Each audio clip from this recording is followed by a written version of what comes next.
Hi, Brendan. Thanks for joining us. As you can see, well, we've taken a few shortcuts from the way we normally have services, as in terms of leaders and our song leaders, and sitting around a cozy table and being a little more intimate. But uh, I don't see a problem with those things. But for the most part, we're going to continue to do things the way that we've always done them. I'd like to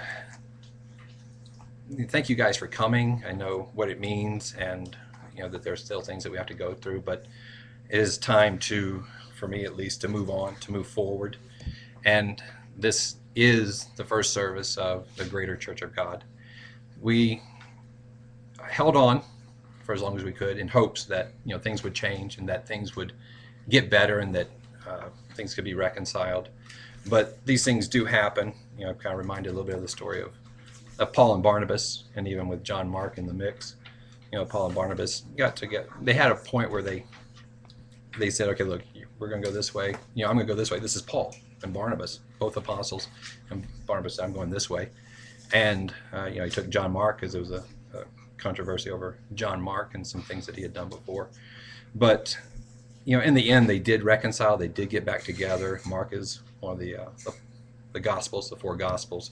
And so it wasn't always as bad as it looked or seemed sometimes. And I'm hoping that that's still the case. But that being said, we're going to go ahead and move forward. This is still the Church of God. And when I say the Greater Church of God, we know why we're the Church of God, why we say the Church of God. I think it appears maybe 12 times in the Bible that the Church of God is called by that name, the Church of God, hence why everybody calls himself some type of Church of God. But the question is, why the Greater Church of God? It's a term that's come to mean the whole Church of God. Whenever a lot of people in the literature of the other organizations, and I distinguish the work, the church, and organizations. An organization is just a means of accomplishing the work that we're supposed to do.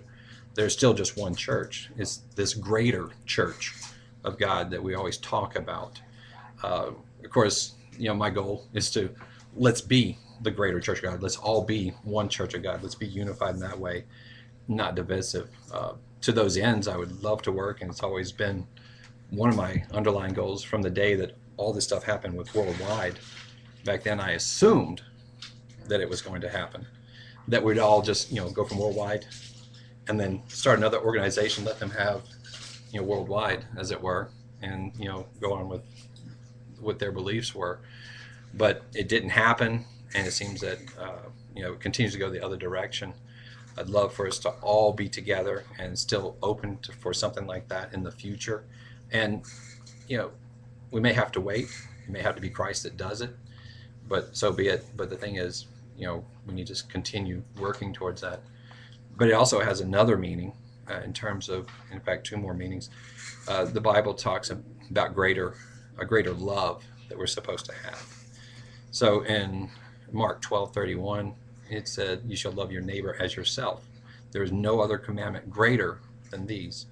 And then John 15:13 says, greater love has no one than this, that you lay down your life for your friends. So when we talk about greater, I'd like for one of the themes, one of our goals is to exemplify that, is to have that greater love, to show the greater love. And John 13:34 and 35, something that I've always preached, always believed, and I think we all do, just a matter of doing it, is that, he said, a new commandment I give you, that you love one another as I have loved you, that you also love one another. By this, all will know that you are my disciples, if you have love for one another. So when I look at that, I see it as a sign of where God's true church is. If the disciples, if the members of the church don't have love for one another, and love is it's not an emotion, it's not this kind of willy-nilly feeling. Love is tangible. It's shown by certain actions and the way that we act towards each other and the way we act in general.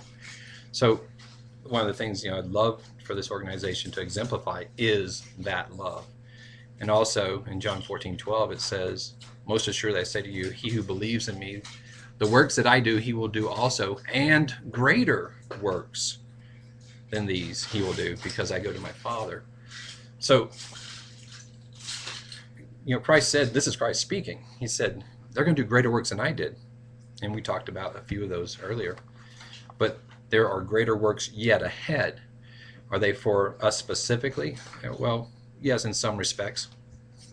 It may be, that some of this stuff is going to be fulfilled by the two witnesses in the end time in terms of the greater work that they do. But nonetheless, he didn't say that, and he says that there's a greater work yet ahead. So we have our work cut out for us. We're going to continue to feed the flock and preach the gospel. That's always been our commission, and we're going to continue to do what we've always supposed to do. And to me, I see that as that commission being fulfilled in those ways through the greater love and the greater work, the greater love towards one another in terms of feeding the flock, as well as the greater work in terms of preaching the gospel. So to that end, I have registered a domain name. It's greaterchurchofgod.org. And the greater or just greater? greaterchurchofgod.org.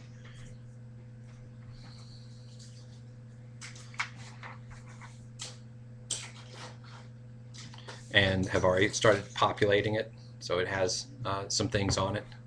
And like I said, the shortcuts or the things that we're going to be doing are the things that we can do as we have the ability to do them. At this point, I'm going to start pursuing the legal necessities of an organization. You have to have those. You have to have those in place in terms of being recognized as a corporate body, and of course the 501c3. And I'll just say this for the time being, that you have to give tithes and offerings. Okay, that's a command. I'll continue to preach it. I don't expect for you to give them to us necessarily, but I understand, because I understand the situation that we're all in. I'll just say, though, that I work, like Paul. I've always enjoyed, Paul's example. Paul was a tent maker, and he was the apostle to the Gentiles. He wrote more books in the New Testament than anybody else, or letters, and he made tents on the side to support himself. He said, I'm worthy of the money, of the tithes and offerings, but he said he didn't want to be a burden in some respects, and he wanted to try to make all this stuff count the most possible. I have my own business. I'm used to working lean and mean in terms of trying to make everything as efficient as possible, and it's always been my my goal, as well as the way I've tried to operate even within the church before. I don't want to big note myself per se, but the thing is that I started the website, started the broadcast, started the update. I think the Standing Watch was somebody else's idea, but I still implemented it.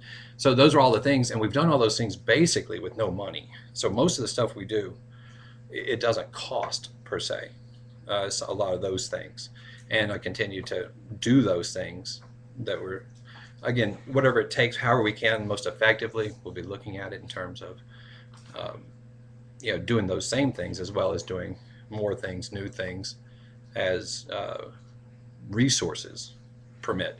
There's more than, there are more resources than money.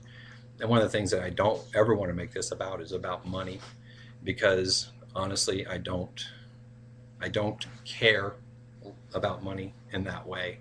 The work of God's going to get done however it's going to get done. We still have to do what we're supposed to do. And as those resources, not just money, but as people and abilities, present themselves, we're going to use them the best we can. And so basically I just wanted to give that little introduction, and kind of in lieu of the sermonette time, and just tell you where we're at. And it's to a certain degree interesting that it's starting today on Pentecost. I helped that a little bit, try to give this as much, because there are other things in the works in terms of all these things and trying to make things happen in terms of reconciliation, but it's gone downhill the other direction very quickly, which sad to say, but it is what it is, and we'll look to the future and see what we can do. in that way. But it's beginning today, the same day that the church began back on 31 AD with the day of Pentecost. So that's all I'm going to say about that, and any questions about it later, we can talk about it after services if you want.